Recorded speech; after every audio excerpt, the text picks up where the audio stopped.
The perception of economic stability is crucial for individual and collective confidence in a country's future. Today, however, this perception appears to be at odds with economic data in the United States. Despite positive indicators such as increasing gross domestic product, GDP, a significant portion of Americans, nearly 60%, believe the country is in a recession.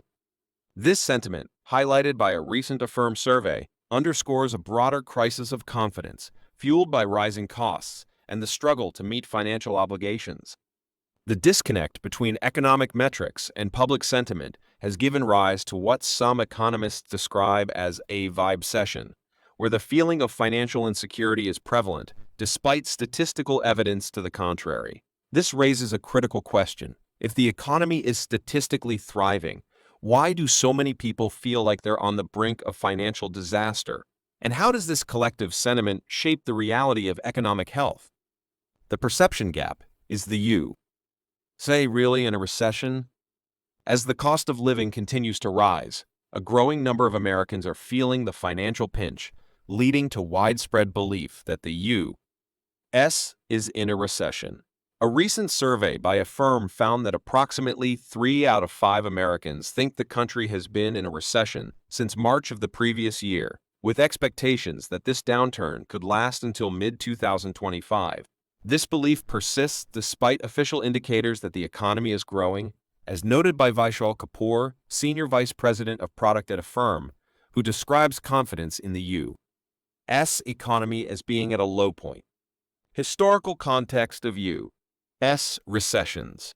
Recessions have been a recurrent feature of the U.S. economy, with the National Bureau of Economic Research, NBER, identifying over a dozen since 1945. These periods of economic contraction have varied in length, with the longest recent recession occurring between 2007 and 2009 during the global financial crisis, lasting 18 months. More recently, the economy experienced a sharp but brief downturn in early 2020 due to the COVID-19 pandemic. Despite these historical precedents, the current situation is different. Official metrics such as GDP growth do not indicate a recession. The vibecession phenomenon. Economists and financial analysts are grappling with the paradox of positive economic data alongside widespread public discontent.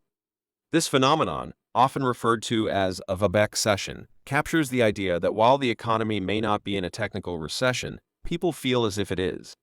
Joyce Chang, J.P. Morgan's chair of global research, highlights this discrepancy, noting that the benefits of economic growth have not been evenly distributed.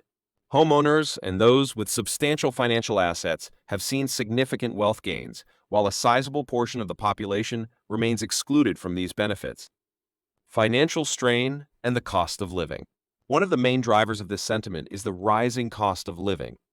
Inflation, which has been persistent over the past few years, has significantly eroded purchasing power. Basic necessities like food, housing, and healthcare have become increasingly expensive, stretching household budgets thin. According to the Affirm survey, many Americans report having depleted their savings and are now relying on credit cards to make ends meet. This reliance on debt is further compounded by rising interest rates, which increase the cost of borrowing. Increasing credit card delinquency rates. The financial strain is also reflected in rising credit card delinquency rates. The New York Federal Reserve reported that roughly 8.9% of credit card balances transitioned into delinquency over the past year, a clear indicator of growing financial distress among consumers. This trend suggests that more Americans are struggling to keep up with their debt payments, a situation that could lead to broader economic consequences if it continues. The disconnect between economic metrics and public sentiment. The perception of a recession, despite positive economic indicators, raises questions about the effectiveness of traditional economic metrics in capturing the lived experiences of ordinary people. While GDP growth and employment rates provide a snapshot of economic health, they may not fully reflect issues like income inequality, job quality, and access to affordable necessities. This disconnect can erode trust in economic institutions and policymakers, further exacerbating feelings of uncertainty and insecurity. Navigating the emotional landscape of economics. The concept of a vibecession underscores the importance of addressing not just the economic fundamentals, but also the emotional and psychological aspects of financial well-being. Policymakers and economic leaders face the challenge of not only managing the economy, but also bridging the gap between statistical measures of success and the public's perception of their own financial health. This involves addressing structural issues like wage stagnation, affordable housing, and healthcare access, which disproportionately affect lower and middle-income households.